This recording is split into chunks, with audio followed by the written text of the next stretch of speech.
Member KBP, kapisanan ng mga broadcaster ng Pilipinas. Ang oras po natin, alas 4:06 ng umaga.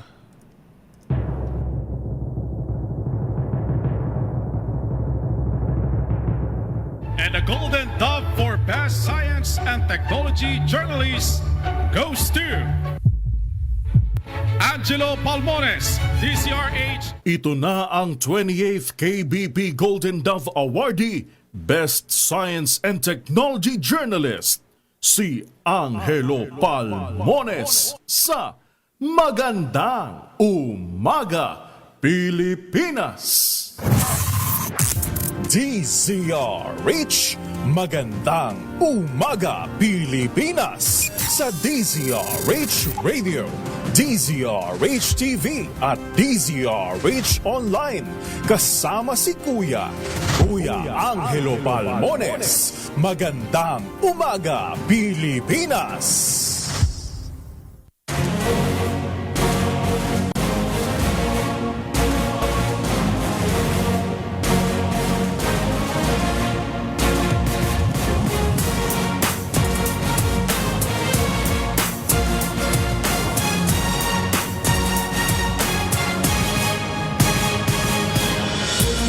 Magandang umaga, Pilipinas, Luzon, Visayas at Mindanao. Araw na po tayo ngayon ng Martes at 30 sa buwan ng Disyembre 2025. Dalawang araw na lang ho. At sasalubungin na natin ang bagong taon. Sa ulo ng ating mga balita. BICAM report sa panukalang 2026 national budget ni ratipikahan na ng Senado at Kamara. Dating Public Works Undersecretary Cathy Cabral hindi itinulak, nagpadausdo sa bangin ayon sa PNP. Tinaguri ang Cabral files ni Congressman Leandro Leviste, hindi kumpleto ayon sa Ombudsman. Mga kongresista nagbigay pugay sa yumaong Congressman Romy Acop. Nawawalang bride-to-be natagpuan na ng pamilya sa Pangasinan. At maulan na panahon nagbabanta sa bagong taon.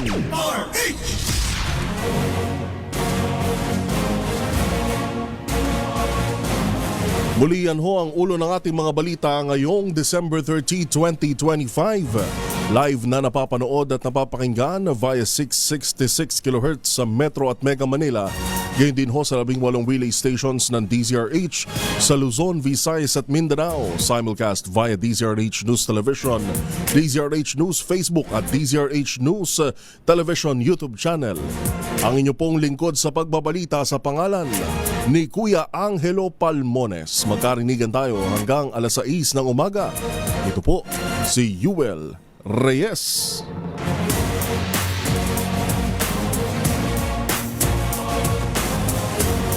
Bagong balita, bagong impormasyon. Kasama si Kuya Angelo Palmones. Magandang umaga, Pilipinas!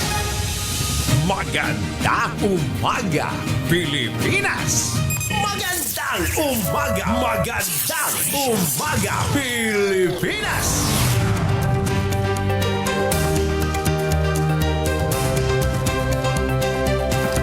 Pilipinas, una sa ating mga balita ngayong pista opisyal, Rizal Day, December 30, 2025. Nagbabala ang DOST Pag-asa ng kalat-kalat na pagulan, pagkulog at pagkidlat sa ilang bahagi ng bansa ngayong bagong taon dahil sa pinagsamang epekto ng shear line, northeast monsoon at easterlies. Ayon sa Pag-asa, maaring makaranas ng maulap na papawirin na may kalat-kalat na pagulan at isolated thunderstorms sa Quezon at Camarines Norte sa bisperas ng bagong taon dahil sa interaksyon ng shear line sa mga local weather system. Asahan din ang mahihinang pagulan at maulap na papawirin sa Ilocos Region, Cordillera Administrative Region, Cagayan Valley at Central Luzon. Epekto naman ng Northeast Monsoon o Amihan. Ang katulad na panahon ay mararanasan din sa Bicol Region.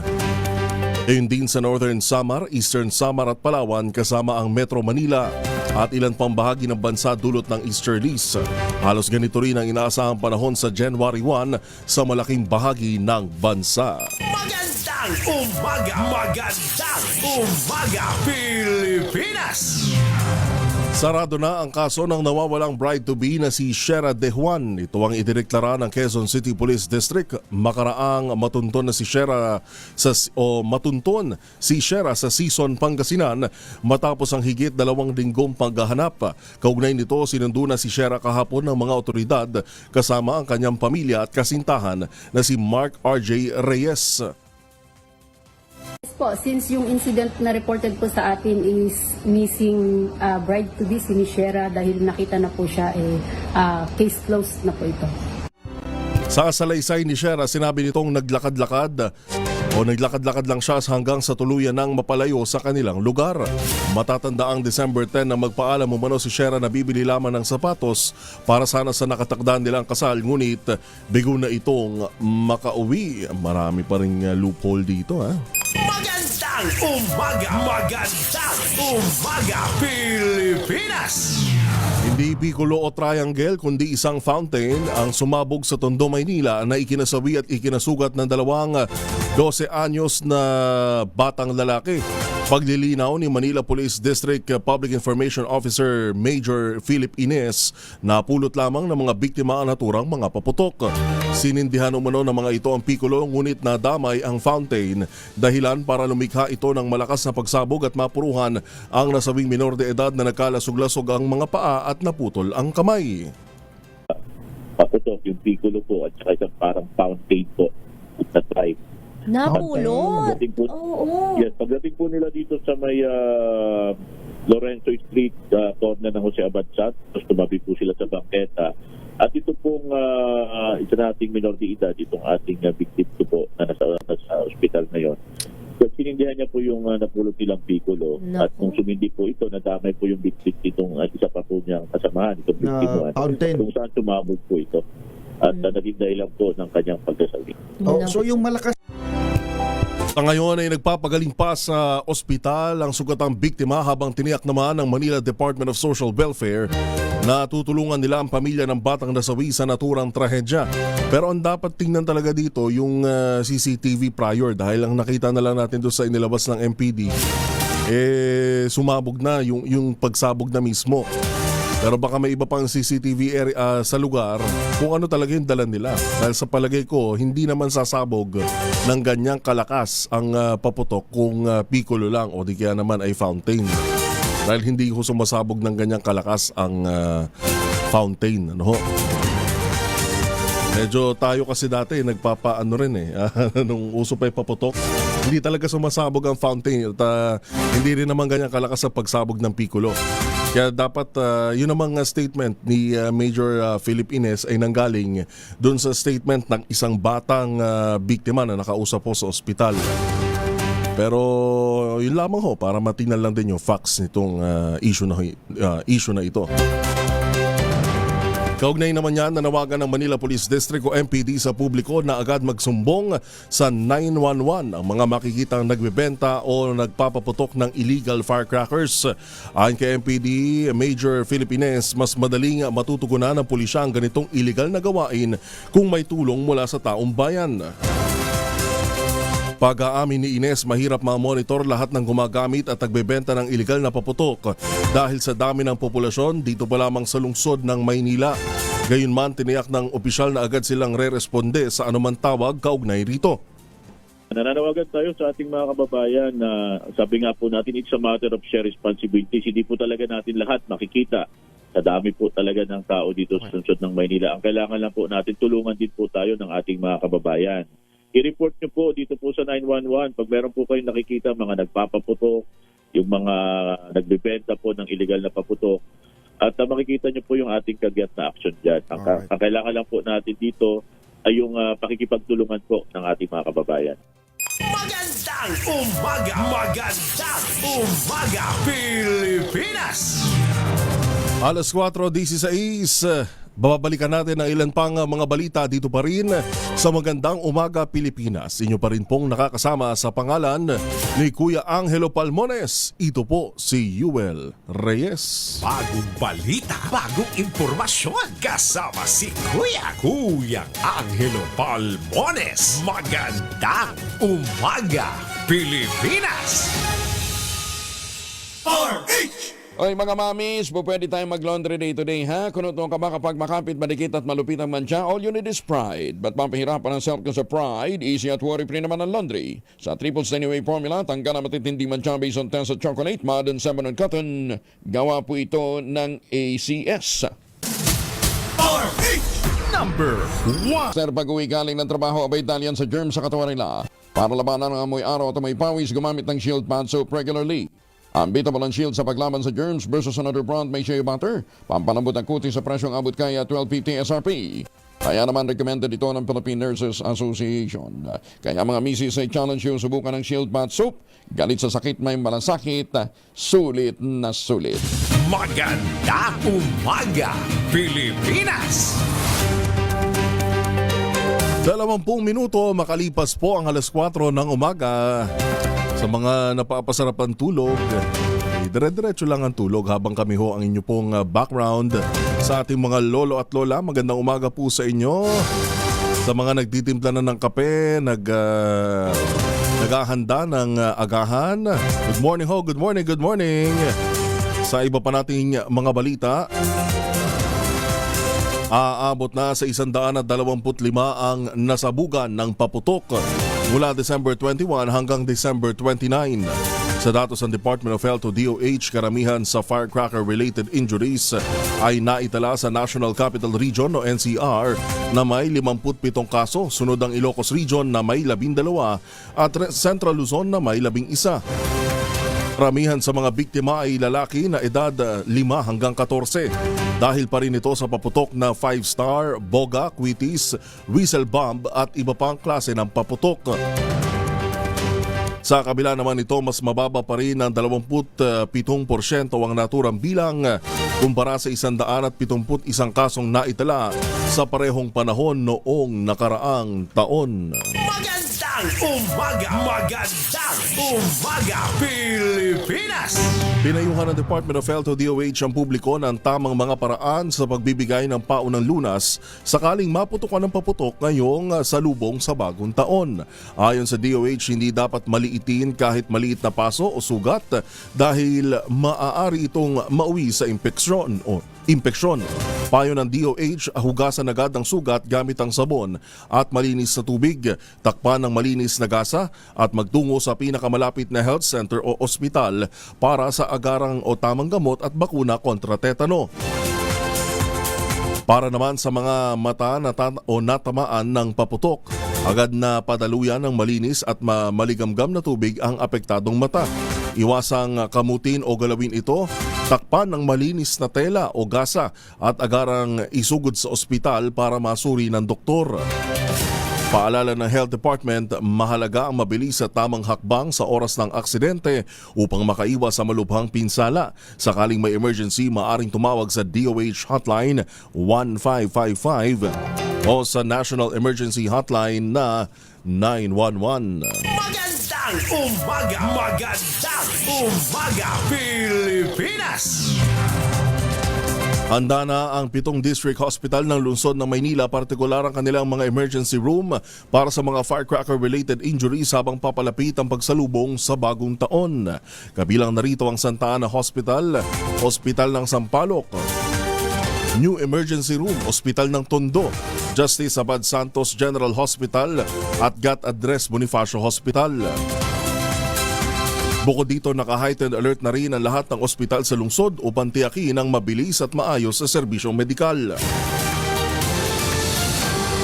Inatasan rin ang lahat ng barangay officials at kapulisan na mahigpit na ipatupad ang batas upang maging ligtas, payapa at maayos ang pagsalubong sa bagong taon. Magandang Umaga Pilipinas. Umabot naman sa 414 ang bilang ng mga aksidente sa kalsada. Yan ay mula December 21 hanggang December 29. Sa tala ng Department of Health, 305 sa mga ito ay motorcycle accident at karamihan ay nasa edad 15 hanggang 29. Halos 6 na po naman ang nadisgrasya dahil sa impluwensya ng alak. 343 ang hindi gumamit ng protective gear gaya ng helmet at seatbelt. Dahil dito payo ng DOH sa lahat ng mga motorista, huwag magmaneho kapag nakainom, sumunod sa speed limit, mga road sign at tiyaking may sapat na tulog bago magmaneho. Ayon din ng ahensya sa mga nakamotorsiklo, laging magsuot ng helmet na aprobado ng Department of Trade and Industry, kasabay ng paalala sa mga driver ng sasakyan at pasahero na magsuot naman ng seatbelt. Magandang umaga! Magandang umaga, Pilipinas! Alas 4:24, Sangguniang Panlalawigan ng Sulu hinarang ang disinsanay aktibidad ng BIAF MILF sa Luok, Sulu. Alamin natin ang detalye na mula kay RH19 June Dimakutak. June. Hinarang sa bisa ng Sulu Sangguniang Panlalawigan Resolution number 832025 ang disinsanay na katakdang aktibidad ng Bangsamoro Islamic Armed Forces, Moro Islamic Liberation Front o BIAF-MILF sa Barangay Canbulak, Luok, Sulu. Batay sa nilalaman ng resolusyon, hindi na umano sakop ng Barmang Sulu, kung kaya't wala na umanong dahilan na magkaroon pa ng anumang aktibidad ang MILF sa lugar nang walang pahintulot mula sa provincial government. Hindi rin umano recognize ng MILF Base Commander ng Sulu ang naturang BF-MILF activity sa lugar na ayon naman sa Armed Forces of the Philippines, ang aktibidad ay exploratory na umano'y may layuning magpalawak ng presensya ng MILF sa probinsya ng Sulu na siya umanong dahilan na ikinababahala ng namumuno ng pamahalaang panlalawigan ng Sulu. Ang ganitong kilos ng MILF kung magpapatuloy ay baka mauwi lamang umano sa misencounter ayon pa sa nakasaad sa resolusyon. Iginigiit din ng Sulu Provincial Government na ang anumang aktibidad ng MILF sa Sulu dapat umano ay civilian-led at may koordinasyon sa PNP at AFP. Sa huling bahagi ng naturang resolusyon na unanimously approved, hindi umano nila kinikilala ang political, administrative o di kaya security authority ng MILF sa kanilang teritoryo. Mababasa din sa naturang resolusyon na hindi umano tutol sa kapayapaan ng Sulu leadership, kundi hangad lamang umano nilang nakabatay sa rule of law ang mga hakbang kaugnay dito. Bago pa man inilabas na itong nasabing resolusyon ng Sangguniang Panlalawigan ng Sulu, at sa kabila ng isyong hiwalay na nga ang Sulu sa BARM, tuloy pa rin ang pagpapaabot ng anumang proyekto at programa ng BARM leadership sa Sulu Province. Mula sa Central Mindanao, RH19 June Dimakutak, DZRH, una sa Pilipinas, una sa Pilipino. Maraming salamat, June. Samantala sa iba pang mga balita, alas 4:27, nagbabala ang Philippine National Police sa publiko hinggil sa pagpopost ng mga bakasyon sa social media na maaring samantalahin ng mga kriminal. Ginawa ng PNP ang paalala sa harap ng pagdagsa ng mga pasaherong nagtutungo sa mga lalawigan o ibang bansa para sa New Year break. Ayon kay Acting PNP Chief Lieutenant General Jose Melencio Nartates Jr., kailangan maging maingat sa pagbabahagi ng travel plans sa social media at mas mainam kung magpo-post lamang sa oras na nakauwi na sila mula sa bakasyon. Giit ni Nartates, bagaman ginagawa ng hanay ang lahat para protektahan ang taong bayan laban sa mga kriminal, mahalaga pa rin ang tulong at kooperasyon ng publiko para matiyak ang kaayusan at kapayapaan ngayong holiday season. Magandang umaga! Magandang umaga, Pilipinas! Nag-deploy ng halos 57,000 tauhan na 57,000 ng Philippine National Police para sa ligtas na pagsalubong sa bagong taon. Itinalaga ang mga ito sa iba't ibang transport terminals, commercial centers, coastal communities at residential neighborhoods. Higit 33,000 sa mga ito ay regular police officers, halos 5,000 ang augmentation units mula sa specialized divisions at mahigit 18,000 ang miyembro ng community advocacy groups. Magandang umaga! Magandang umaga, Pilipinas! Isa naman ang patay at 5 sugatan ng mahulog sa bangin, isang Mitsubishi Montero sa Bontoc Mountain Province. Daming aksidente ho ngayon ha. Kaya ingat-ingat ho, alamin natin ang detalye niyan mula kay RH41, Lakay Romy Gonzales. Lakay Romy. Magandang umaga, Pilipinas Report!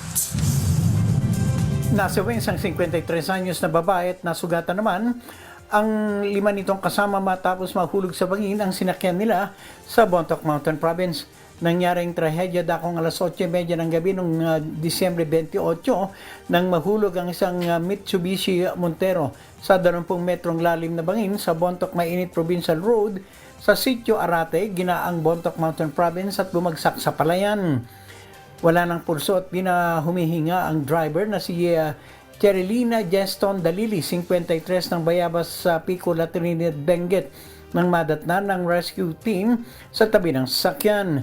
Idinaklara siyang dead on site ni Municipal Health Officer Dr. Diga K. Gomez, dulot ng matinding sugat sa ulo sanhin ng naturang crash.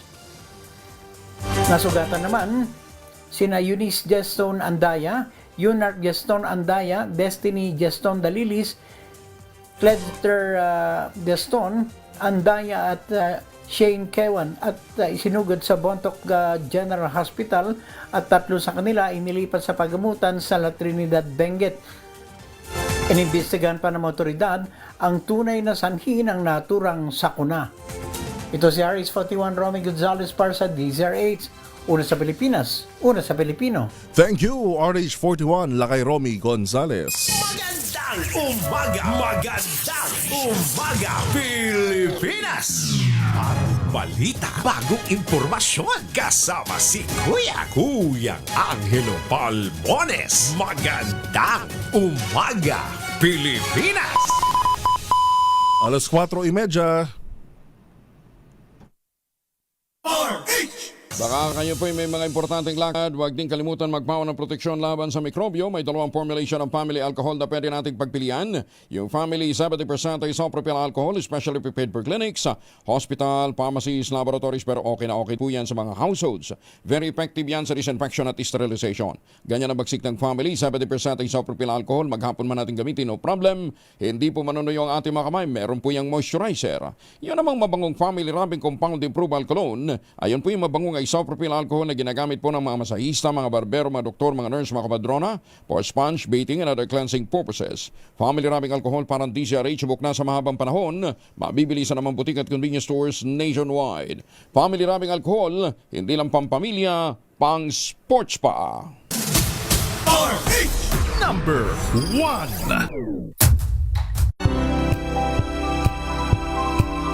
Ng mga magsasaka dyan po sa lalawigan ng Quezon. Sa tulong nga po ni Dr. Helen Tan, yung po mga planting material ng kakao galing Davao, hinakot po ito at itinanim sa ilalim po ng mga nyugan dyan po sa lalawigan ng Quezon. Kaya ngayon nagpo-produce na sila ng high-end, mataas na uri po ng cacao beans pinoprocess para maging tangerine chocolate. Ang tangerine chocolate po ay brand ng mga magnaniyog ng mga magsasaka dyan sa lalawigan ng Quezon. Available yan sa 0919-095-5935. May mahigit 10 variants ang tangerine chocolate. I-check po niyo sa tangerinechocolate.ph. Ang sabi nga po ni Dr. Helen Tan, sino bang magmamalasakit sa Pilipino kundi ang kapwa Pilipino? Kaya sa bawat tangkilik natin ng tangerine chocolate, pinalalakas natin ang loob ng ating mga magsasaka, pinalalakas natin ang ating lokal na ekonomiya. Tangerine chocolate 100% gawang lokal, but taste and looks global dahil tinulungan po ito ng DOST at ng DTI. Sabi po ni Dr. Helen Tan, ang tangerine chocolate ay 100% gawang atin, kaya dapat nating ipagmalaki at tangkilikin. Tangerine chocolate 100% gawang Pinoy. Magandang umaga, Pilipinas! Number 4. Halos araw-araw ay mayroong nagdaraan sa tapat ng bahay ay laging sumisigaw. Naboy, mainit pandesal, laging dala, naku habang daan, pot pot pot! Good morning ho, good morning, good morning. Tuloy-tuloy pa rin ang ating balitaan at talakayan dito pa rin po sa Magandang Umaga Pilipinas. Sa pangalan po ni Kuya Angelo Palmones, ito po si Yuel Reyes.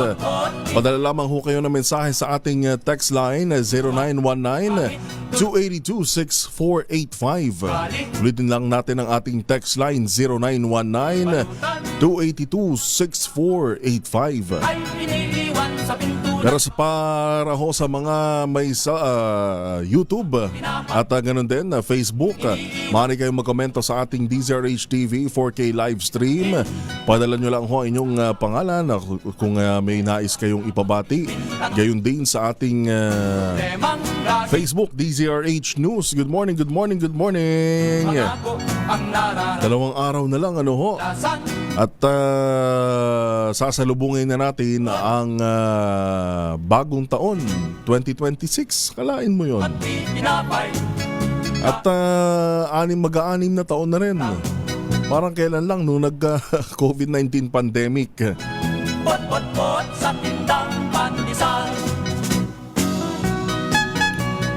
Kay Renato Abad, good morning. Ganon din kay Beth Gray. Anong yapanin? Amel Gantan ng Mabalacat, Pampanga. Good morning. Advance Happy New Year. Michael Andrew Castro ng Santa Maria, Laguna. Good morning. Tinapay. May naglalako kahit madaling araw. Josel Meramirez ng Calamba, Laguna. Good morning. Melvin Cabatu ng Pasig City. Maligaya. Yan din kay Fortunato Hapin. Good morning. Advance Happy New Year ng na nakatutok sa Baay City, Negros Oriental. Maglinduhan. Lani Rehuso, magandang umaga po. Nakatutok sa Kidapawan City. Tindang Pagpasensyahan nyo na ho ating boses ano.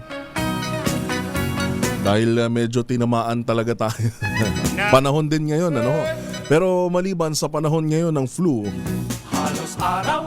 napakadami ng aksidente sa kalsada. Sa huling talahon ng Department of Health, higit sa 400 na. Lobo. Lalo ngayon, madaling araw, karamihan ho dyan nagaganap ng madaling araw. At ingat-ingat pa rin ho dahil maluwag ang kalsada at mag-ingat man tayo. Yung iba naman ho hindi nag-iingat. Kahit madaling araw. Kaya doble ingat ho tayo maging may tawag doon defense driving. Kayo dyan. Umaga. Kanina may nadaanan tayo dyan sa General Trias sa Cavite. Nito. Intersection naman na salpukan ng SUV at ng isang kotse. Ay iniiwan sa pinto ng bahay. Kaya ingat-ingat ho sa mga bibiyahe, lalo sa mga uuwi pa sa kanilang mga probinsya. Sa pintuan ng Loida Sacramento ng Santa Rosa, Laguna. Good morning po. Ganon din kay Miggy Villa.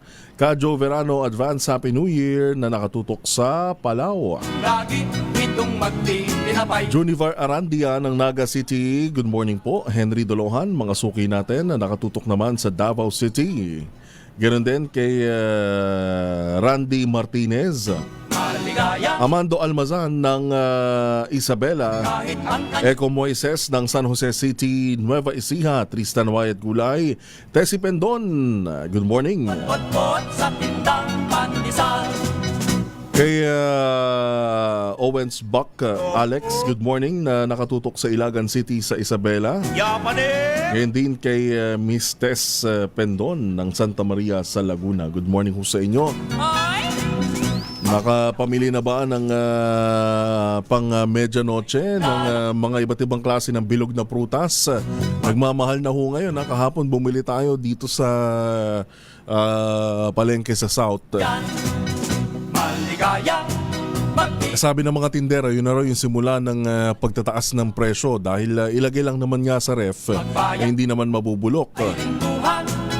Pot Pero just the same, sana man ho hindi masyadong mahal ang presyo. Dahil yan naman pag hindi nabenta, mas lalong sayang, mabubulok lang din. Pero naiintindihan natin yung pangangailangan naman ng atin hong mga nagtitinda din naman ng mga prutas dahil sila ay namuhunan din naman. Pero wag lang masyado sanang mataas. Ronnie Bola Bola, good morning. Gayon din kay Aldrin Ruestas. daraan sa Marisa Angeles ng Cabanatuan City, Gerard Quintas, magandang umaga po, advance Happy New Year. Padala lamang ho kayo ng mensahe at bibigyan daanan natin ang inyo pong mga pagbate. Total mag-New Year na rin naman sa lubong sa bagong taon. May gusto kayong pabatiin Pinapay, na hindi nyo makakapili ngayong holiday, ngayong New Year.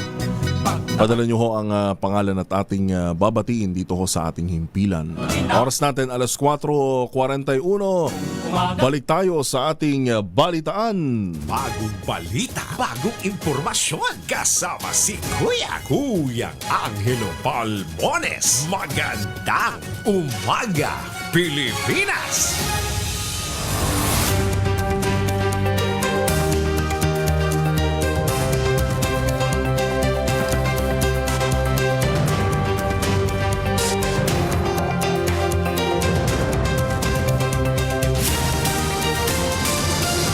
Suportado ni Senadora Loren Legarda ang pagratipika ng Bicameral Conference Committee Report sa 2026 General Appropriations Act o GAA, na kanya namang itinuturing na mahalagang hakbang sa pagpapatatag ng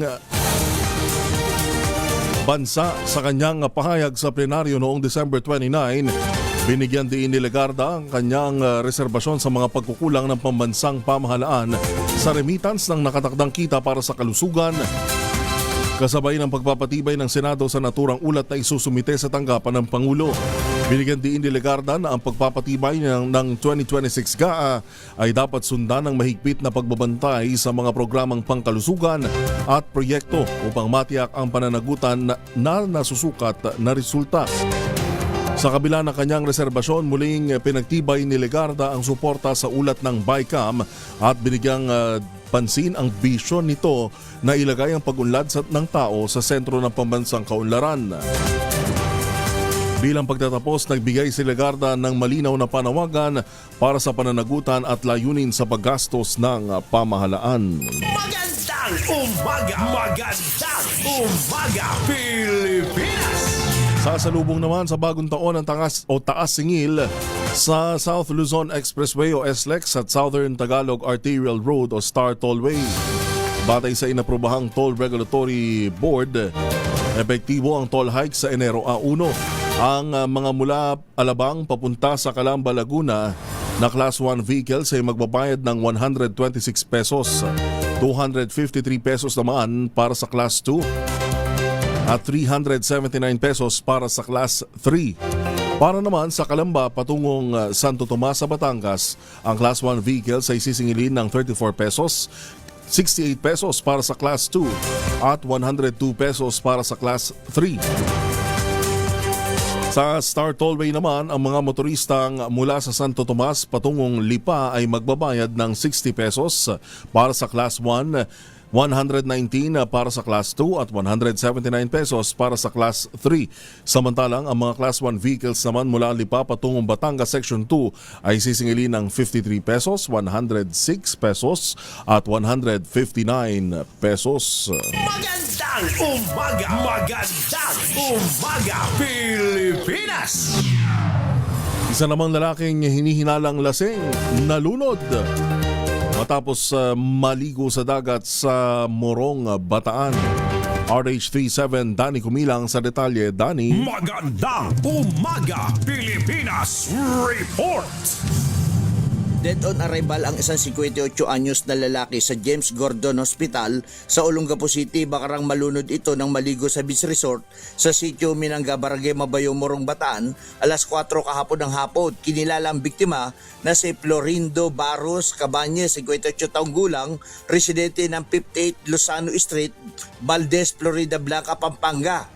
Ayon sa payag ng saksi na caretaker ng beach, bandang alas 4 ng hapon ng parehong araw ang biktima umano ay nasa ilalim ito ng impluensya ng alak ng maligo sa dagat. Habang nagsasagawa umano ng sea-watch ang saksi, gamit ang binocular napansin nito umano ang isang hindi gumagalaw na bagay na palutang-lutang sa tubig. Agad siya lumusong upang alamin at napag-alaman ang naturang bagay ay ang mismong biktima ang siyang nalunod. Danny Gumilang, RH37 DCRH, una sa Pilipinas, una sa Pilipino. Maraming salamat, Danny. Samantala, isang youth leader naman ang nasawi habang sugatan ang 23 iba pa makaraang tumagilid ang sinasakyang tourist bus sa bahagi ng Marilake Highway sa Infanta, Quezon. Napagalamang galing sa Silangan, Quezon City ang naturang bus. Lulan ang mga miyembro ng Kabataan, Bagong Silang at QC Social Welfare and Development Office. Patungo sanang Infanta para dumalo sa youth camp nang mangyari ang insidente. Aminado ang mga otoridad na nahihirapan sa pag-rescue sa mga biktima dahil sa kakulangan ng komunikasyon at signal sa naturang lugar. Sa ngayon ay nasa Claro Recto Memorial Hospital na ang mga sugatang pasahero para mabigyan ng atensyong medikal habang nagpapatuloy naman ang investigasyon hinggil dito. Magandang umaga, Pilipinas! Nagsagawa ng memorial service ang Kamara para kay Yumaong Antipolo City 2nd District Representative Romy Acop. Kabilang sa mga nagbigay ng eulogy sina House Speaker Faustino Boji D. III at Deputy Speaker Ronaldo Puno. Kasama ang mga chairman ng Quad Committee na pinangunahan ni na Congressman o dating Congressman Robert Ace Barbers, Benny Abante, Joseph Stephen Paduano at Dan Fernandez. Dito inalala si Acop ng kanyang mga kapwa mambabatas bilang isang matatag at may prinsipyo lalo na sa Quadcom hearing. Para kay Speaker D, hindi nila makakalimutan ang matibay na paninindigan at prinsipyo ni Acop. Sa mensahe ni Barbers, inilarawan niya si Acop bilang haligi ng Quadcom na ang pakikilahok sa mga pagdinig ay laging inaabangan. Sinariwa naman ni Abante ang prinsipyo, tahimik na determinasyon at moral na tapang na iniwan ni Acop. Inalala rin ni Paduano si Acop hindi lamang bilang iginagalang na mambabatas, kundi bilang isang idolo, mapagkakatiwalaan, katuwang sa mahihirap na investigasyon at isang kapatid sa paglilingkod bayan. Para naman kay Hernandez, si Acop ay isang mapagkakatiwalaang kasamahan na ang karunungan ay madalas gumagabay sa Kongreso. Isang miyembro ng New People's Army sumuko sa mga kapulisan sa Calubian, Leyte. Mga baril at bala at rifle grenade isinuko rin. Alamin natin ang detalye mula kay RH32 Jimmy Angay-Angay. Jimmy! Magandang umaga, Pilipinas! Report! Isang NPS sumuko sa mga kapulisan sa bayan ng Calubian, Leyte. Baril at mga bala kasama ng rifle grenade isinuko rin. Ito ang sinabi ni Police Regional Office 8 Regional Director Brigadier General Jason Capoy. Ayon kay General Capoy, ang suspect na kilala na si alias Titi, 43 anyos, residente ng Barangay Barayong, Carigara, Leyte.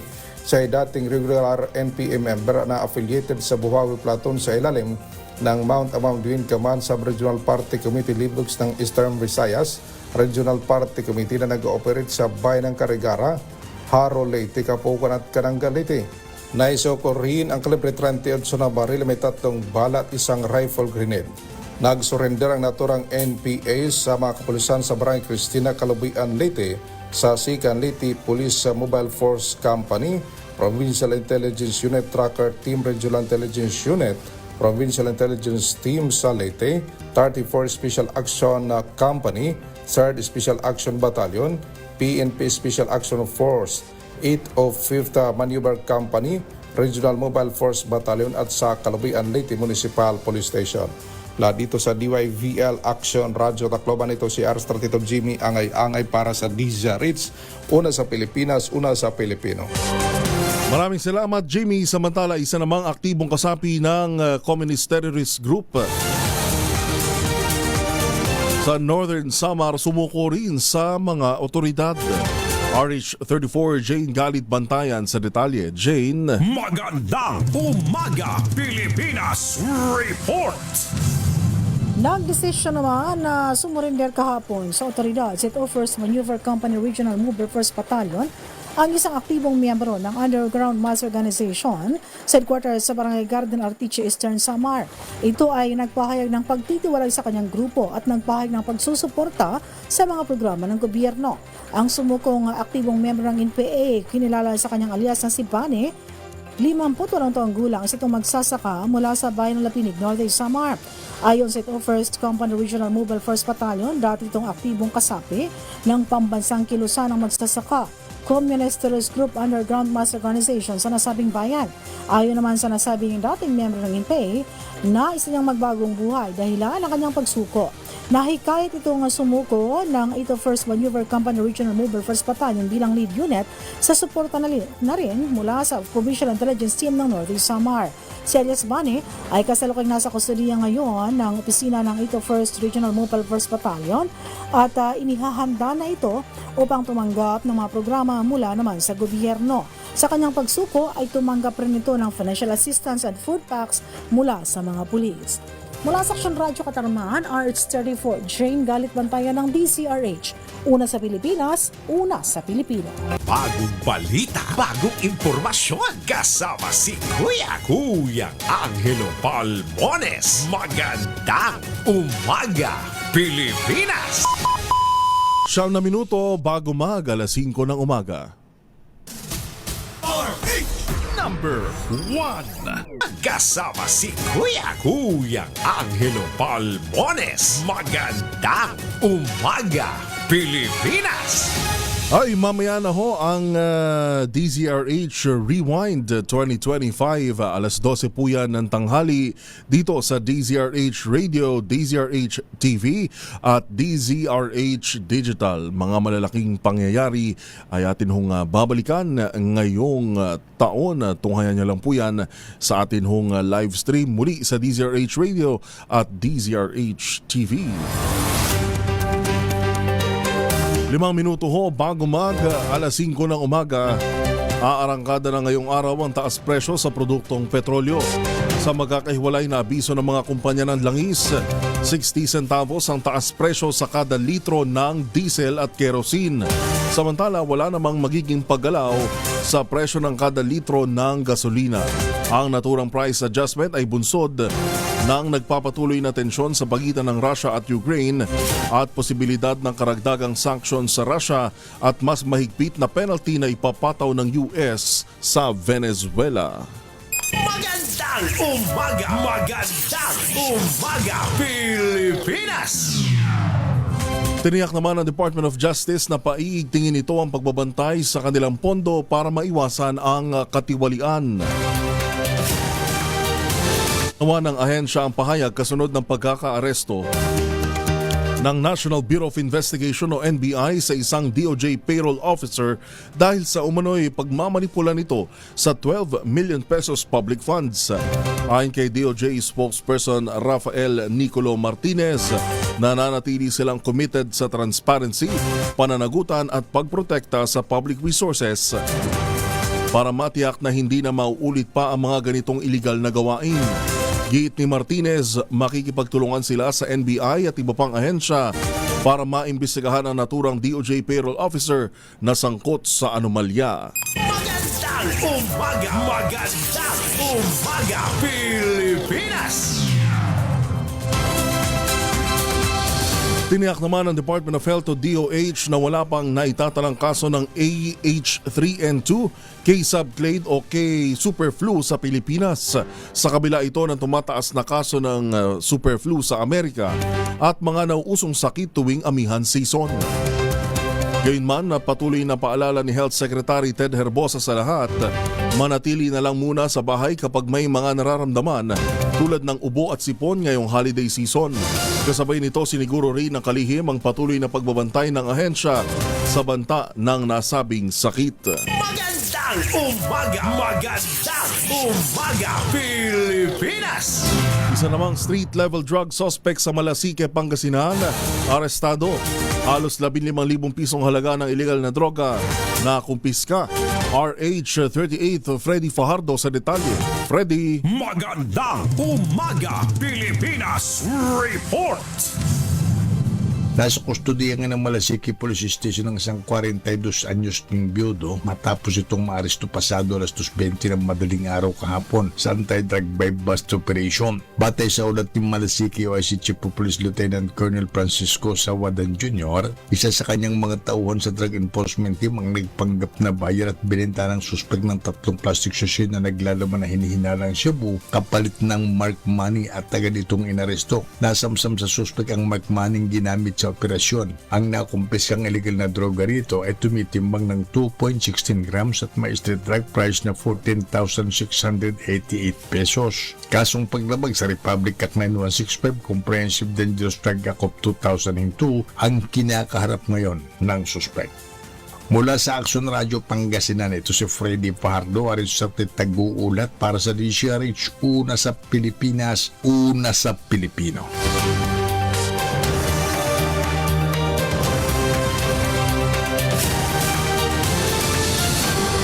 Maraming salamat, Freddy Fajardo. Oras po natin 1 minuto bago mag alas 5 ng umaga. Bagong balita, bagong impormasyon. Kasama si Kuyang Angelo Palmones. Magandang umaga, Pilipinas!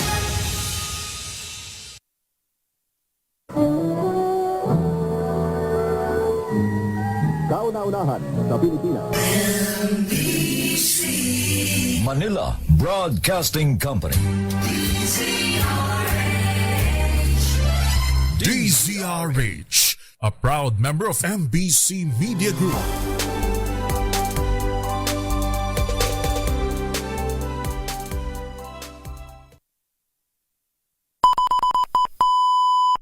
Eksakto, alas 5 na ho ng umaga.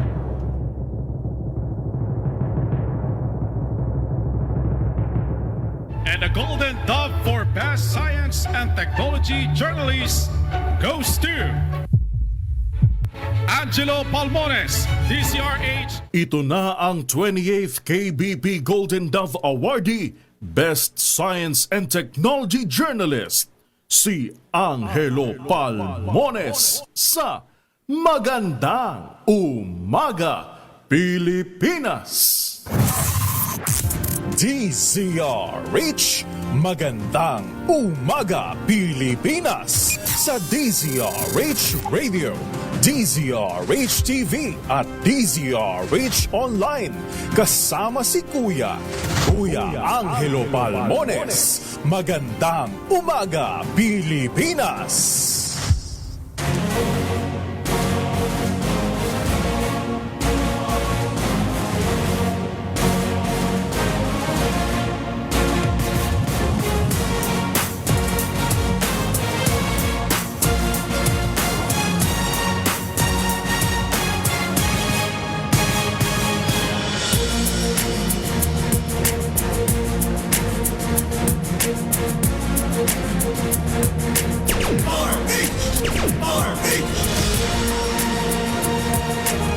Balikan natin ang ulo ng ating mga balita. BICAM report sa panukalang 2026 national budget ni ratipikahan na ng Senado at Kamara. Dating DPWH Undersecretary Catalina Cabral hindi itinulak, nagpadausdo sa bangin ayon sa PNP. Cabral files ni Congressman Leandro Leviste hindi kumpleto ayon sa Ombudsman. Mga kongresista nagbigay pugay sa yumaong Congressman Romeo Acop. Nawawalang bride-to-be natagpuan na sa Pangasinan. At maulang panahon nagbabanta sa bagong taon. Yan po muli ang ulo ng ating mga balita ngayong 30. Pista opisyal po, Rizal Day. December 30, 2025, araw ng Martes.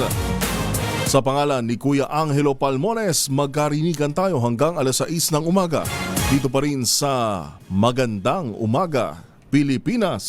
Bagong balita, bagong impormasyon. Kasama si Kuyang Angelo Palmones. Magandang Umaga, Pilipinas!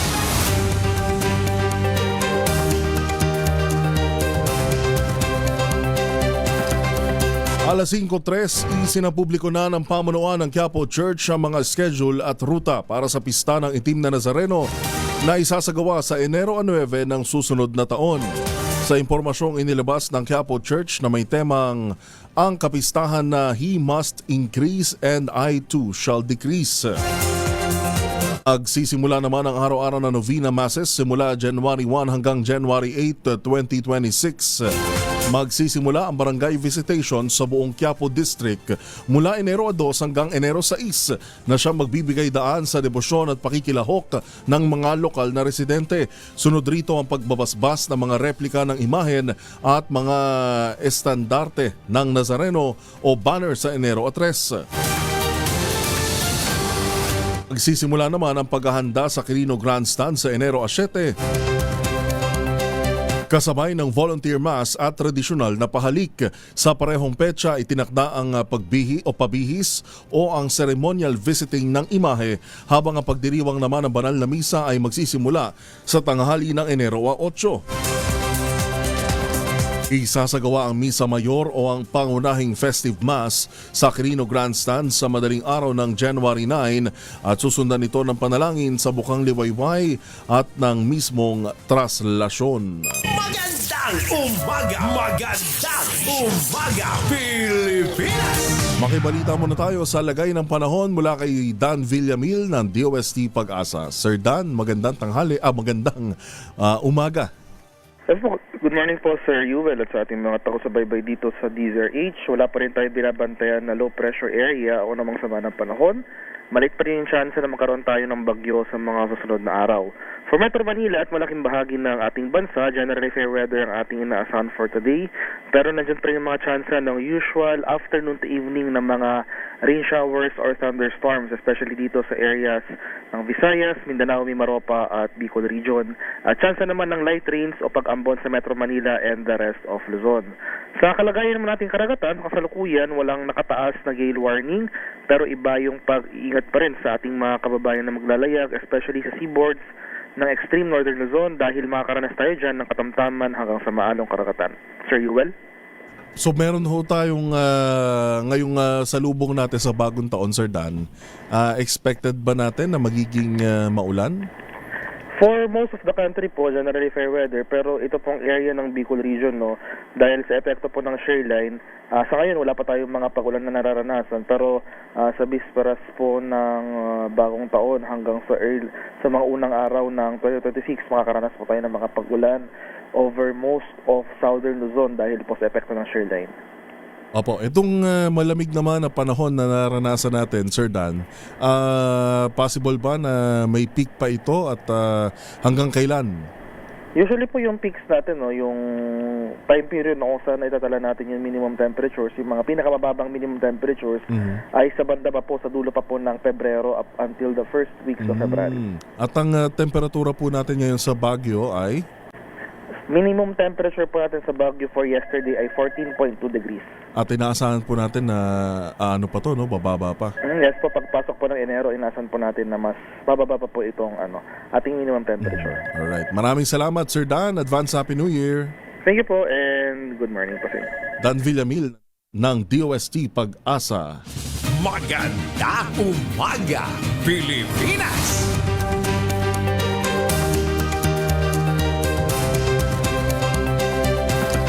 Alas 5:07, persahan umanong kinuha ni Batangas Representative Lian Leviste ang mga dokumento at file mula sa computer na nasa loob ng tanggapan ni dating DPWH Undersecretary Maria Catalina Cabral. Ito ang inihayag ng ilang tauhan ng DPWH sa harap ng mga lumutang na kopya ng Cabral files na umano'y ibinigay ni Cabral kay Leviste. Ayon sa isang DPWH personnel na alias Kim, si Leviste mismo ang humirit kay Cabral na magbigay ng listahan ng mga proponents ng mga proyekto ng DPWH na nakapaloob sa 2025 General Appropriations Act. Nang magtungo umano ang dalawa sa opisina ni Cabral at sa programming office ng DPWH na nasa parehong floor ng gusali, sinabi ni Kim na nakarinig sila ng malakas na kalabog. Giit ni Kim, tila nagtaas pa ng boses ang kongresista habang nagpupumilit na kuna ng video ang mga file at sa katunayan napatunayan ay nagkaroon pa umano ng paper cut si Cabral dahil sa parasahang pagkuha ni Leviste sa mga dokumento. Inamin naman ni Leviste na nagtungo nga siya sa tanggapan ni Cabral noon, ngunit itinangging hindi siya nakipag-agawa ng files sa yumaong dating DPWH official. Matatandaan niyo po, dito yan unang inamin ni Representative Leviste sa programang 2x2 dahil nga may nilutang si Katunying, Anthony Taberna, na exclusive video ni Leviste na magtungo ito sa opisina ni Cabral. Kung di ako nagkakamali, Setyembre ngayong taon.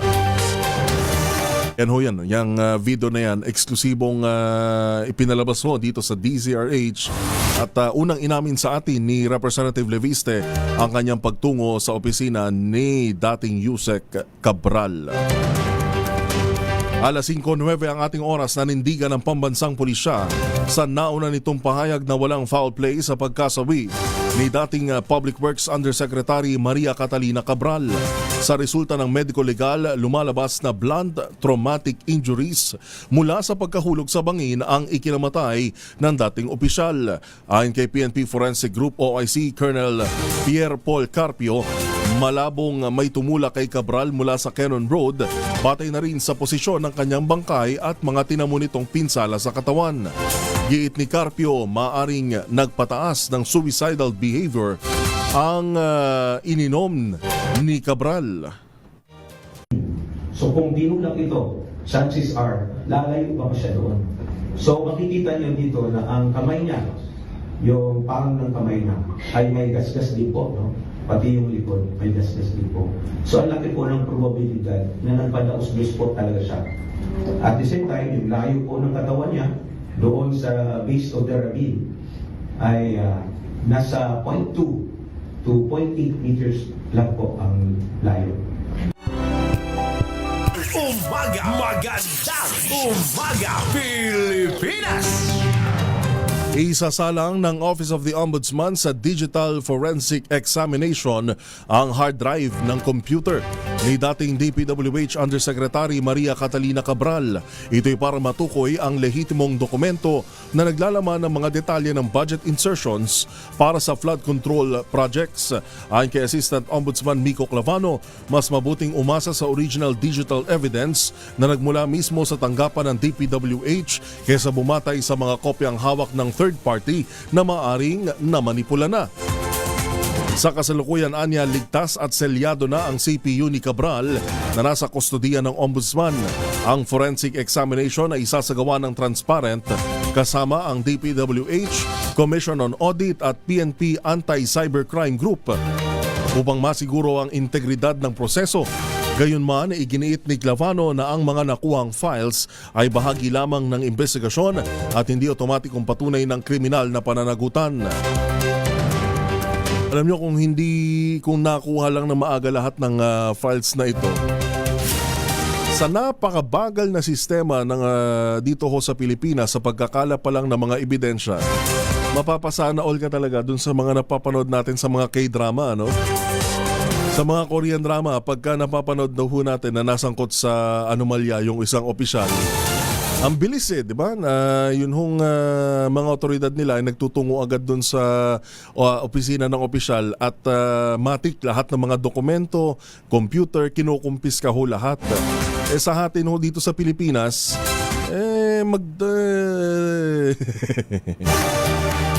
ay nako, magtatakipan ho muna.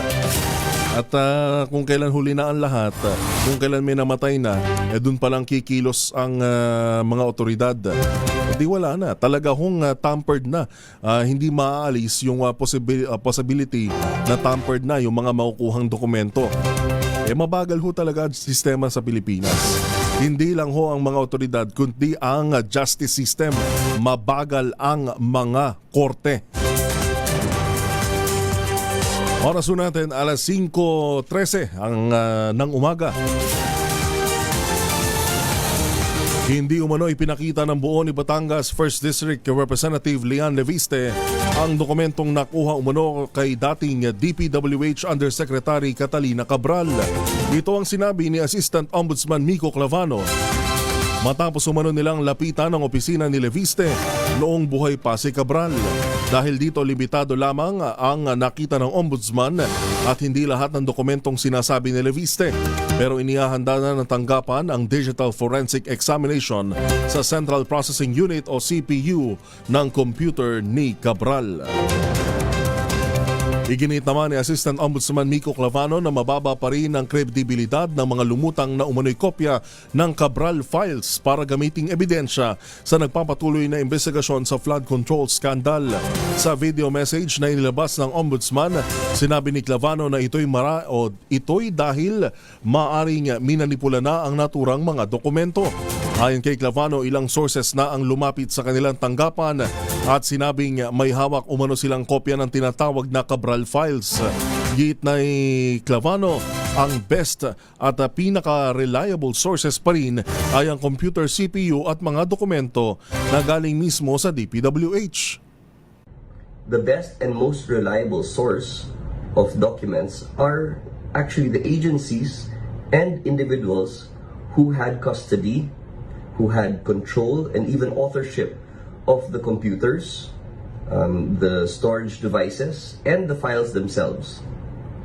Evidence that is derived directly from these sources will naturally carry far greater evidentiary value than copies that are circulating outside official custody.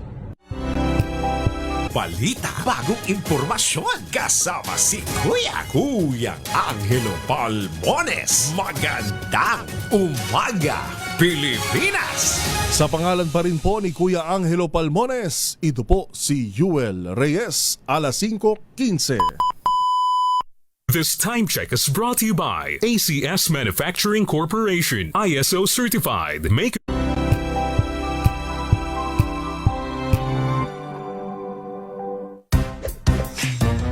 Galing-galing mo, Smart dishwashing paste ko, pritong ulam na masebo, plato ng kaldero, tanggaling for everyday. Ganyan, pag Smart ang dishwashing paste, may double tanggaling formula. Tanggal ang sebo, tanggal ang bakterya. Pahit para walang bahid, linis fantastic sa metal at plastic, number 1 ko to. Tanggaling-galing mo, Smart dishwashing paste. ACS 5935. May mahigit 10 variants ang Tangerine Chocolate. I-check po niyo sa tangerinechocolate.ph. Ang sabi nga po ni Dr. Helen Tan, sino bang magmamalasakit sa Pilipino kundi ang kapwa Pilipino? Kaya sa bawat tangkilik natin ng Tangerine Chocolate, pinalalakas natin ang loob ng ating mga magsasaka, pinalalakas natin ang ating lokal na ekonomiya. Tangerine Chocolate 100% gawang lokal, but taste and looks global dahil tinulungan po ito ng DOST at ng DTI. Sabi po ni Dr. Helen Tan, ang Tangerine Chocolate ay 100% gawang atin, kaya dapat nating ipagmalaki at tangkilikin. Tangerine Chocolate 100% gawang Pinoy. Number 1. Formulation of family alcohol na pwede nating pagpilian. Yung family 70% ay isopropyl alcohol, especially prepared for clinics, hospital, pharmacies, laboratories, pero okay na okay po yan sa mga households. Very effective yan sa disinfection at sterilization. Ganyan ang bagsik ng family, 70% ay isopropyl alcohol, maghapon man natin gamitin, no problem. Hindi po manunuyo ang ating mga kamay, meron po yung moisturizer. Yan namang mabangong family rubbing compound improved alcohol. Ayon po yung mabangong isopropyl alcohol na ginagamit po ng mga masahista, mga barbero, mga doktor, mga nurse, mga kabadrona, for sponge, bathing, and other cleansing purposes. Family rubbing alcohol parang DCRH, book na sa mahabang panahon. Mabibili sa namang butik at convenience stores nationwide. Family rubbing alcohol, hindi lang pampamilya, pang sports pa. Magandang umaga, Pilipinas! Ready na ba kayong tandaan ang ating word of the day para manalo ka ng DZRH mini component? Eto na! Ang DZRH Pasko Panalo promo kasama ang Pride Detergent ay nag-iikot sa Kalentong sa Mandaluyong City. Kaya lakasan niyo po ang inyong radyo at baka kayo na ang mapili ni Sherwin Alfaro mahuli na nakikinig ho dito sa DZRH at mag-uwi ng tama-tama pahabol sa medianoche muli po sa Kalentong, Mandaluyong City. At ang ating word of the day ay nefarious. Nefarious o nefarious na ang ibig sabihin ay evil o immoral o kasuklam-suklam sa Tagalog. Magandang umaga, Pilipinas! Pupuntahan natin maya-maya si Sherwin Alfaro dyan sa Kalentong, Mandaluyong City. Oras natin 5:22 sa iba pang mga balita. Mayorya ng mga Pilipino ang naniniwalang kailangan ang agarang pagpasa sa panukalang pagbuo ng Independent Commission Against Infrastructure Corruption o ICAIC sa Kongreso. Sa resulta ng Pulse Asia Survey, 52% ng mga respondents na edad 18 pataas ang nagsabing kailangang maisabatas na ito. 15% ang hindi sang-ayon habang 33% ang hindi pa sigurado. Isinagawa ang survey mula December 12 hanggang December 15 sa gitna ng panawagan para sa mas malawak na kapangyarihan na mag-iimbestiga kontra korupsyon dahil sa limitadong kapangyarihan ng kasalukuyang Independent Commission for Infrastructure. Magandang umaga, Pilipinas! Wala pang napipisilang Malacanang napapalit sa mga nagsibitiw na miyembro ng Independent Commission for Infrastructure o ICI. Ayon kay Palace Press Officer Yusek Claire Castro, hindi pa ito napag-uusapan dahil inuuna muna ng administrasyon ang pagtalakay sa batas na magtatatag ng isang permanenteng komisyon bago pag-usapan ang mga posibleng kapalit ng mga nag-resign. Kasunod ito ng pagbibitiw ni na ICI Commissioner Rosana Fajardo at Rogelio Babe Singson.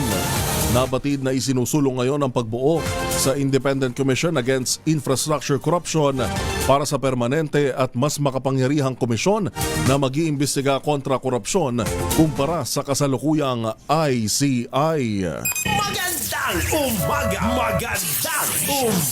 Pilipinas! Duda naman si dating ICI Special Advisor Baguio City Mayor Benji Magalong na makakahanap pa ang Malacanang ng kapalit ng dalawang nagbitiw na commissioner ng ICI. Paliwanag ni Magalong, maaring wala nang gustong tumanggap ng posisyon sa nabanggit na komisyon. Anya kung walang maitatalagang kapalit ni na Singson at Fajardo ay posibleng mauwi na ito sa pagbuwag ng ICI dahil sa kawalan ng quorum. Sa ngayon, 3 na lang ang natitirang opisyal ng ICI na kinabibilangan ni na Chairman Andy Reyes, Executive Director Attorney Brian Hosaka at Special Advisor dating PNP Chief Rodolfo Azurin Jr. Una nang inamin ni Palace Press Officer Claire Castro na wala pang natatalakay sa pagpapalit ng mga nagbitiw na opisyal. Magandang umaga, Pilipinas! Wala namang sasantuhin na Malacanang sa umano'y maanomalyang flood control projects kahit sino pa ang masangkot sa kontrobersiya. Yan ang tiniyak na Malacanang kasunod ng ibinunyag ni Senate President Pro Tempore Panfilo Ping Lacson na may ilang miyembro ng gabinete na umano'y nakatanggap ng kickbacks sa 2025 national budget. Ayon kay Lacson, batay ito sa dokumento na mula sa yumaong DPWH Yusek Cabral. Sinabi naman ni Palace Press Officer Claire Castro, kung may sapat na ebidensya ay dapat lamang na ipagpatuloy ang investigasyon upang mapanagot ang mga may sala. Anya, nasa kamay na ng Office of the Ombudsman at Department of Justice ang kaso. Tiniyak naman ni Castro na bukas ang pamahalaan sa pananagutan at patuloy na paghahanap ng katotohanan sa naturang kontrobersiya. Magandang umaga, Pilipinas! 6 sa kada 10 Pilipino ang negatibo ang pananaw sa kinabukasan ng bansa habang papalapit ang taong 2026. Ito'y kahit na may bahagyang inasahang pagbuti sa ekonomiya at pananalapi sa bansa sa harap ng investigasyon sa budget insertion at maanomalyang flood control project. Sa pahayag survey ng Publicus Asia, 58% ng mga rehistradong botante ang nagsabing pessimistic sila sa kalagayan ng bansa. Bagamat mas mababa ito kumpara sa 70% na naitala noong nakaraang quarter, mas mataas pa rin ito sa 49% na naitala noong nakaraang taon. Magandang umaga, Pilipinas! Mayorya ng mga Pilipino ang sumusuporta sa agarang pagpasa ng Anti-Political Dynasty Bill. Sa survey ng Pulse Asia, nabatid na 54% ng mga respondent ang nais na ipasa ng Kongreso ang panukala tungkol dito. 18% naman ang tutol sa panukala at 27% ang nanatiling hindi pa desidido. Pinakamataas ang suporta sa pagban sa political dynasty sa Metro Manila na may 69% ng respondents. Sinundan ng Visayas na may 50% at pinakamababa naman sa Mindanao. Isinagawa ang survey ng Pulse Asia noong December 12 hanggang 15 na may 1,200 respondents sa buong bansa. Bagong balita, bagong impormasyon. Kasama si Kuyang Angelo Palmones. Magandang umaga, Pilipinas! Alas 5:27. Ang oras na yan ay hatid sa inyo ng Champion Detergent. Tapat po sa inyo. Ang balitang ito ay hatid sa inyo ng ACS Manufacturing Corporation, ISO certified, maker of world-class quality Pride detergent. Number 1. Paring Boy, impormasyon. Kasama si Kuyang Angelo Palmones. Magandang umaga, Pilipinas!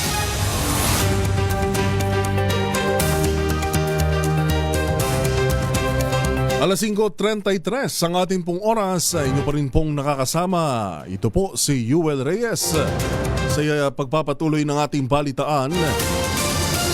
Naitala sa 1.6% ang inflation rate sa bansa mula Enero hanggang Nobyembre ngayong taon. Sa ulat ng Office of the Executive Secretary o OES, mas mababa ito kumpara sa 3.4% na naitala noong 2024, 6.0% noong 2023 at 5.8% noong 2022. Ayon sa OES, tanda ito ng nagtagumpay ng administrasyon na mapigilan ang pagtaas ng presyo ng mga pangunahing bilihin at ng tagumpay ng pamahalaan na patatagin ang presyo, siguraduhin ang supply ng pagkain at protektahan ang purchasing power ng mga Pilipino lalo na sa bigas. Sa pagtaya naman ng Bangko Sentral ng Pilipinas, inaasahang maglalaro sa pagitan ng 1.2% hanggang 2.0% ang inflation rate ngayong Disyembre. Magandang umaga, Pilipinas! Niratibikahan na ng Senado at Kamara ang Bicameral Conference Committee report sa 6.793 trilyong pisong 2026 national budget. Inabot lamang ng 42 segundo ang pagratibika ng Kamara sa 2026 General Appropriations Bill, isa sa mga pinakamaikling plenary session sa buong kasaysayan ng mababang kapulungan. Kasunod nito ay agad na inadjourn ang sesyon ng Kamara, bagay na pinuna ng ilang kongresista na nais pa sana umanong magpaliwanag ng kanilang pasyang tutulan ang 2026 GAB. Samantala, 3 senador naman ang hindi lumagda sa BICAM report, kabilang sina Senator Bato de la Rosa, Senator Bongo at Senator Amy Marcos, habang tutol naman sina Senator Dante Marcoleta at Senator Robin Padilla. Sunod namang ipadadala sa Malacanang ang 2026 GAB para sa inaasahang paglagda rito ni Pangulong Bongbong Marcos sa unang linggo ng Enero. Magandang umaga, Pilipinas! Nakauwi na ng Pilipinas ang 9 na OFWs na nasagip mula sa human trafficking syndicate sa Myanmar. Ayon kay DMW Secretary Hans Leo Kakdak, dumating sa Ninoy Aquino International Airport Terminal 3 ang naturang mga OFW sa pamamagitan ng Thai Airways. Giit ni Kakdak, agad na nakatanggap ang mga ito ng inisyal na tulong pinansyal at welfare support mula sa DMW at Overseas Workers Welfare Administration at inaasahang madaragdagan pa ito sa Enero. Pagbibigay diin ng kalihim bahagi ito na nagpapatuloy na hakbang ng gobyerno para protektahan at tulungan ang mga Pilipinong biktima ng human trafficking. Magandang umaga, Pilipinas! Alas 5:36, mas natutupad ng mga senior citizen ng kanilang New Year's resolution kumpara sa mas nakababatang henerasyon. Batay sa isinagawang Truth Survey, Mula December 1 hanggang 25, karamihan ng mga respondent na edad 60 pataas ay nagsabing natupad nila ang 75% ng kanilang mga resolution. Ang respondent naman na may edad 31 hanggang 59 ay nakatupad lamang ng 38.4%, habang ang mga kabataang edad 21 hanggang 30 ay natutupad ng 50% ng kanilang mga plano. Ayon sa survey, ang mas mataas na fulfillment rate ng matatanda ay dahil sa karanasan matatanda talaga yan. Mga nakatatanda ay dahil sa karanasan sa buhay at mga pinipiling priority sa buhay. Mas kaunti rin ang kanilang pressure sa trabaho at pananalapi na kadalasang nakaaapekto sa plano ng ibang nakababatang respondents. Magandang umaga, Pilipinas! Bumaba naman ng 5% ang foreign currency deposit unit loans sa $15.13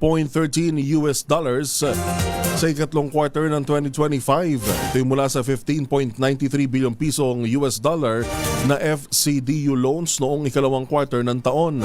Ayon sa Bangko Sentral ng Pilipinas, mas mataas ang naging loan repayments ng bansa na nasa 10.56 billion US dollars kumpara sa bagong inutang na nasa 9.77 billion US dollar.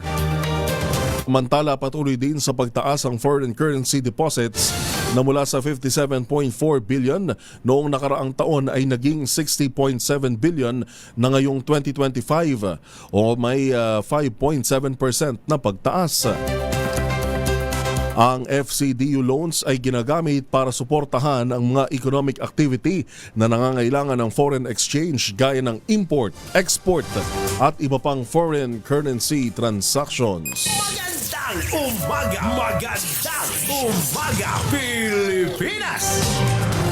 Arestado naman ang isang lalaki matapos tumalon sa riles ng MRT3. Ayon sa ulat, bumili muna ng ticket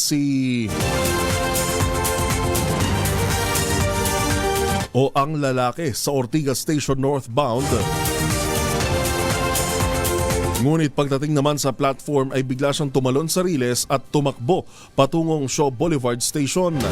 Nag-viral ang isang video kung saan makikitang hinahabol siya ng MRT3 security guards, dahilan para tawagin siya ng netizens na subway surfer at MRT surfer. Dinala si Valdez sa estasyon ng pulis at kinasuhan ng alarm and scandal at resisting arrest. Umaga, Pilipinas! Alas 5:39, nagbabala naman ang Office of the Ombudsman at Malacanang sa posibilidad na manipulahin ang Cabral files na hawak ni Batangas Representative Leon Leviste. Ayon kay Assistant Ombudsman Miko Clavano, hindi pa nila nakikita ng buo ang dokumentong nakuha umano ni Leviste kay Cabral. Ito'y matapos umanong hindi pakita ng buo ang nasabing dokumento nang lapitan nila ang opisina nito noong buhay pa si Cabral. Una namang sinabi ni Palace Press Officer Claire Castro, ang sinasabing Cabral list ni Leviste ay hindi pa nabeberipika ni DPWH Secretary Vince Dizon. Ayon kay Castro, kung pagbabatayan ng social media post ni Leviste, makikita na ang email noong October 1 ng kongresista kay Dizon ay mula kay dating DPWH Secretary Manny Bonoan ng listahan at walang nabanggit na Cabral. Magandang umaga, Pilipinas! Iginalugod naman ng Armed Forces of the Philippines o AFP ang pag-aproba ng United States Senate sa panukalang $2.5 billion grant sa Philippine military sa loob ng 5 taon. Ayon kay AFP spokesperson Colonel Francel Margaret Padilla, makatutulong ito sa pagpapalakas sa depensa at seguridad ng bansa, lalo na sa mga inisyatiba para sa modernisasyon at pagpapaunlad ng kakayahan at kahandaan ng pwersa ng Pilipinas. Kasabay nito, pagtitiyak ni Padilla, anuman tulong na matatanggap ng sandatahang lakas ay gagamitin ng tapat, responsable at alinsunod sa umiiral na mga batas, polisiya at alyansa. Magandang umaga, Pilipinas! Mariin namang itinanggi ni Batangas Representative Leon Leviste na persahan niyang kinuha ang mga dokumento at kopya ng ilang files mula sa computer at tanggapan ni dating DPWH Undersecretary Cabral. Pag-aamin ni Leviste, totoong nagtungo siya sa opisina ni Cabral matapos umano niyang bisitahin ng isang assistant secretary ng DPWH. Gayunman, nanindigan ng kongresista na walang nangyaring agawan ng mga dokumento at iginiit na tinanong lamang niya si Cabral kung bakit ngayon lamang ilalabas ang mga ito. Pagbibigay diin ni Leviste, otorisado ni DPWH Secretary Vince Dizon ang ginawa niyang paghingi ng kopya ng Cabral files, bagay na pinabulaanan ng kalihim. Bagong balita, bagong impormasyon. Kasama si Kuyang Angelo Palmones. Magandang umaga, Pilipinas! Alas 5:42 ng umaga. Na oras na para tayo po mag-ultabayo. Pero sabi nga po ng mga dalubhasa, isang oras bago matulog, 2 kapsula, mas i-enjoy natin ang mga benepisyo ng ultabayo. Ang ultabayo po ay postbiotic with Lactococcus lactestrin plasma. Ito po ay dumaan sa mahabang clinical trial sa Japan, hindi po testimonial, hindi mga kwentong kutsero, kundi human clinical trial.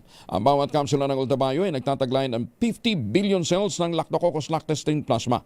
Kaya po napaka-potent po nito. Pagpasok sa ating katawan, ina-activate po yung PDC, yung plasmacytoid dendritic cell, at yan po naman ang tinatawag na madalubhasa na commander ng ating immune system. Itinataboy ang mga toxin sa ating katawan habang tayo po ay natutulog. Nakatutulong ang ultabayo para ma-achieve natin ang magandang tulog. Siyempre, pag magandang tulog, kompletong tulog, may panlaban tayo sa puyat, pagod, at stress. Ilan lamang yan sa mga benepisyo po ng ultabayo. Kung meron pa ho kayong mga katanungan, po pwede ho kayong mag-text sa 0931-033-2871. May mga medical experts ho tayo nag-standby dyan. Lalong-lalo na yung mga senior citizen na meron pong mga maintenance medicine at medyo may pag-agam, magtanong ho tayo sa mga medical experts yan. Ha? Ang ultabayo po ay registrado sa Food and Drug Administration, halal certified. Ito po ay available sa Southstar Drug, Mercury Drug, HB1 Plus Pharmacy, John's Pharmacy, Mesco Drug at Curamed. Ayan, ha? At para nga pala doon sa mga bibili ng isang box ng ultabayo postbiotic, yung 30 capsules, ha? Sa alinmang Mercury Drug Store sa buong bansa, makakakuha ka ng free 100 pesos Mercury Drug gift certificate. Promo runs from August 1, 2025 to July 31, 2026 only. Per DOH FDA CFRR permit number 0981 series of 2025. Mahalagang paalala ang ultabayo, hindi gamot at hindi dapat gamitin panggamot sa anumang uri ng sakit. Number 1. Kasukasuan, nagkaka-wrinkles, humihina ang kalamnan, epekto ho yan ng pagtanda. Ipinakikilala po ang Ultaplex, isang health drink mula po sa lumikha ng ultabayo backed by Japanese technology. Ang Ultaplex ay meron pong HCG complex, yung hydrolyzed marine collagen para sa skin at joints, yung HMB, pampalakas po ng muscles, yung glucosa green, para naman sa ginhawa ng kasukasuan. Available po ang Ultaplex in coffee with stevia o dili kaya powdered drink mix. Kayang bawiin ang galaw, sigla at ganda with proper diet and exercise. Hanapin po ito sa Shopee, Lazada at ultabayo.shop. Ang Ultaplex ay hindi gamot at hindi dapat gamitin panggamot sa anumang uri ng sakit. If symptoms persist, consult your doctor. Pasko Panalo Promo kasama ang MX3. Napakadaling sumali. Makinig lamang sa Deezer H Radio o manood sa Deezer H TV. At kapag nakiempohan kayo ng aming Deezer H Roving Reporter, instant 1,000 pesos at MX3 gift box ang mapapasa inyo. Sa Pasko Panalo Promo kasama ang MX3.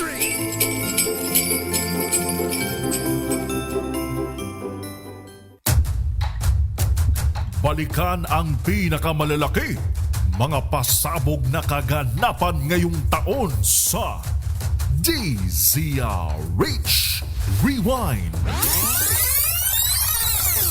2025. Ngayong December 30 at 31, mapakikinggan sa DZRH Radio at mapanonood sa DZRH TV. DZRH Rewind 2025. Muli po ang aming pag-anyaya na mapanood ho ninyo ang ating DZRH Year-End Report mamaya pong alas 12 ng tanghali sa DZRH Rewind 2025. Alas 12 po yan ng tanghali dito sa DZRH Radio, DZRH TV at DZRH Digital. Tumutok sa DZRH at manalo ng instant 1,000 pesos sa Pasko Panalo Malakas Promo kasama ang Pride Detergent.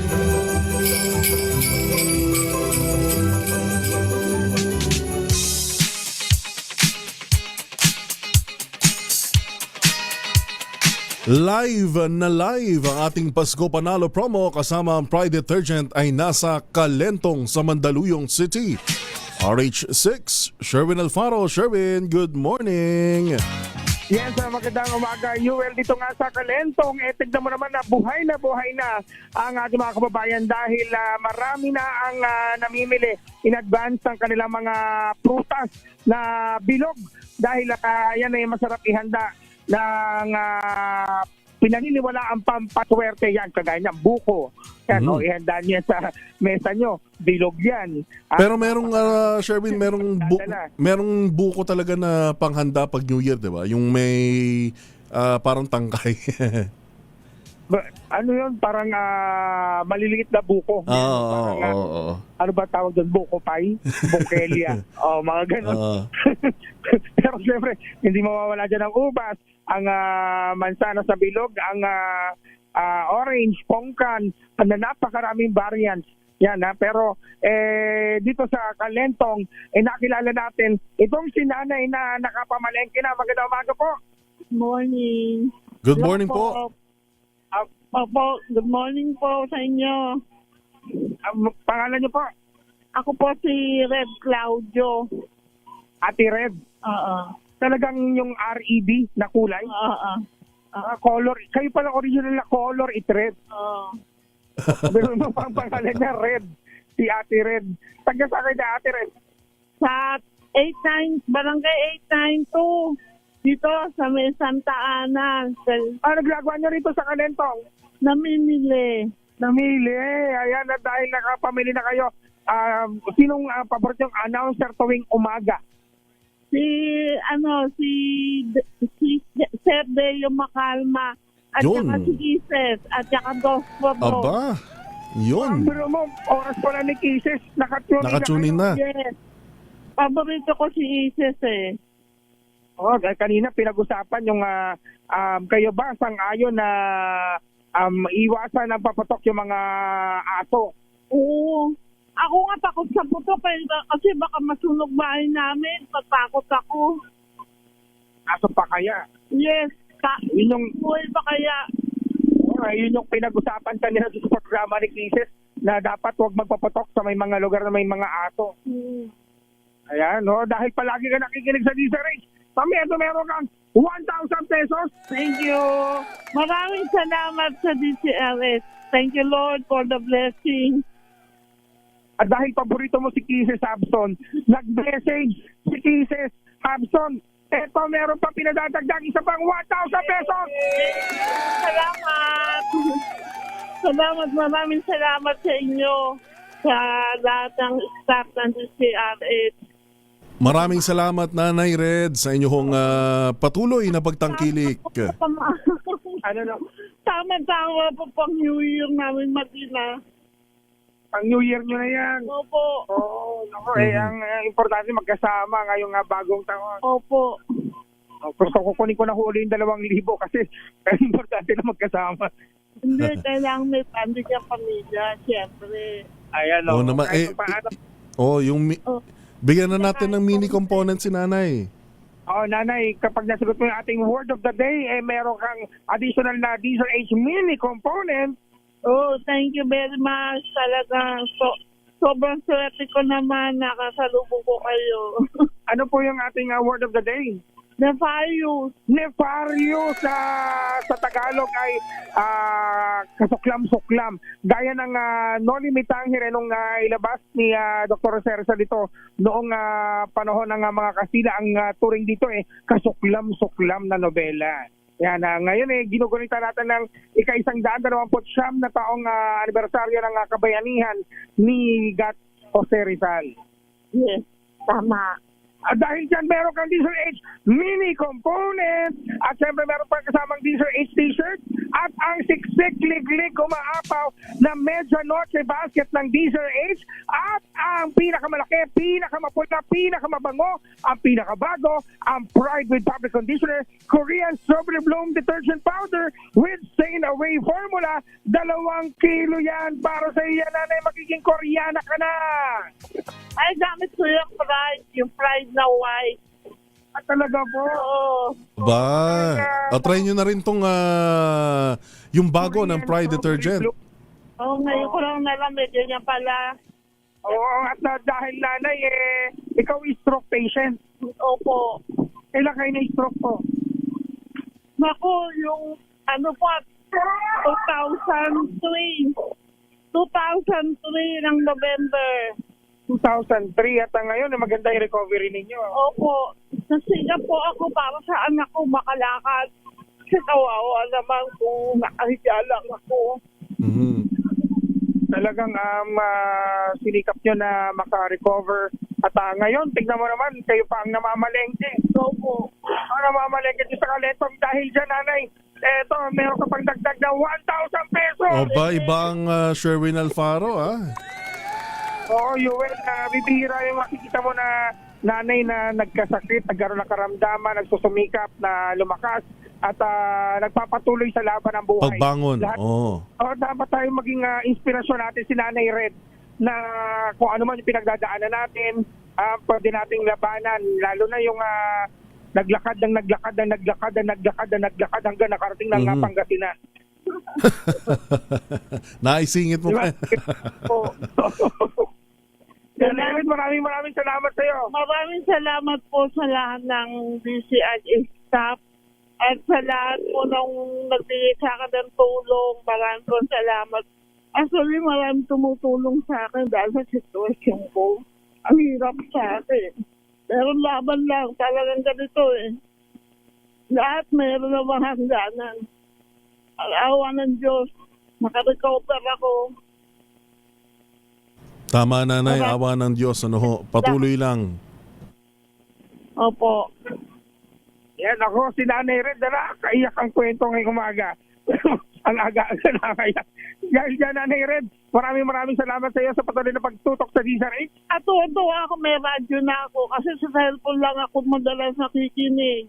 Makakapakinig na rin po kayo ng drama. Wala ka basta meron lang akong mapakinggan DCRH ever since buhay pa mga magulang ko, DCRH sa kami.